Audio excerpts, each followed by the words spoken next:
YCP ఎమ్మెల్సీలు మండలిలోకి శ్రీవారి ఫోటోలు తీసుకురావడంపై కూటమి నేతల అభ్యంతరం నేపథ్యంలో భూమాన కరుణాకర్ రెడ్డి కీలక వ్యాఖ్యలు చేశారు.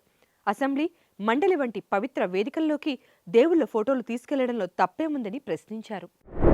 లా అండ్ ఆర్డర్ కాపాడాల్సిన పోలీసు వ్యవస్థను రాజకీయ కక్షలకు వాడుకుంటున్నారని మాజీ మంత్రి అంబటి రాంబాబు ఆరోపించారు. భగవంతుణ్ణి అడ్డం పెట్టుకుని రాజకీయాలు చేస్తున్న చంద్రబాబు, వెంకటేశ్వర స్వామి కోపాగ్నికి బలికాక తప్పదని విమర్శించారు.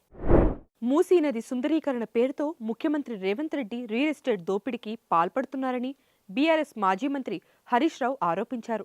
పేదల ఇళ్లను కూల్చివేసి భూములను పెద్దలకు కట్టుబట్టే కుట్ర జరుగుతోందని ఆయన విమర్శించారు. మూసీ ప్రాజెక్టుపై మాజీ మంత్రి హరీష్ రావు, బీఆర్ఎస్ నేతలు విషం చిమ్ముతున్నారని కాంగ్రెస్ ఎమ్మెల్సీ బల్మూరి వెంకట్ విమర్శించారు.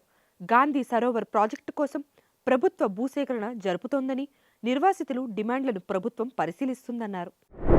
ప్రపంచ దేశాలపై విధించిన సుంకాలను అమెరికా సుప్రీంకోర్టు రద్దు చేసినప్పటికీ ఆ దేశాధ్యక్షుడు డొనాల్డ్ ట్రంప్ ఏమాత్రం తగ్గడం లేదు.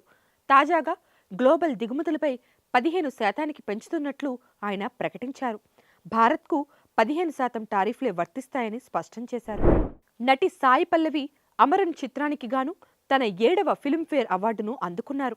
2026 ఫిబ్రవరి 21న జరిగిన 70వ ఫిల్మ్ఫేర్ అవార్డ్స్ సౌత్ వేడుకలో ఆమె తమిళ విభాగంలో ఉత్తమ నటిగా ఈ పురస్కారాన్ని గెలుచుకున్నారు. ఈ నెల 24న ఢిల్లీలో ప్రధాన ఎన్నికల కమిషనర్ జ్ఞానేష్ కుమార్ అధ్యక్షతన కేంద్ర, రాష్ట్ర ఎన్నికల అధికారుల రౌండ్ టేబుల్ సమావేశం జరగనుంది. ఈ సమావేశంలో ఈవీఎంలు, ఓటర్ల జాబితా, ఎన్నికల ప్రక్రియలను బలోపేతం చేయడానికి సాంకేతిక పరిజ్ఞానం వినియోగం వంటి అంశాలపై చర్చించనున్నారు. విలక్షణ నటుడు ప్రకాష్ రాజ్ ది కేరళ స్టోరీ 2 చిత్ర ట్రైలర్పై స్పందిస్తూ సోషల్ మీడియా వేదికగా సెటైర్లు వేశారు. ఆ చిత్రంలో చూపించిన అంశాలు కేరళ వాస్తవ పరిస్థితులకు దూరంగా ఉన్నాయని విమర్శిస్తూ కేరళకు చెందిన ప్రసిద్ధ వంటకాలైన సిరియన్ క్రిస్టియన్ బీఫ్ ఫ్రై, కొబ్బరితో చేసిన బీఫ్ కర్రీ ఫోటోలను షేర్ చేస్తూ అసలైన కేరళ స్టోరీ ఇది అని రాశారు.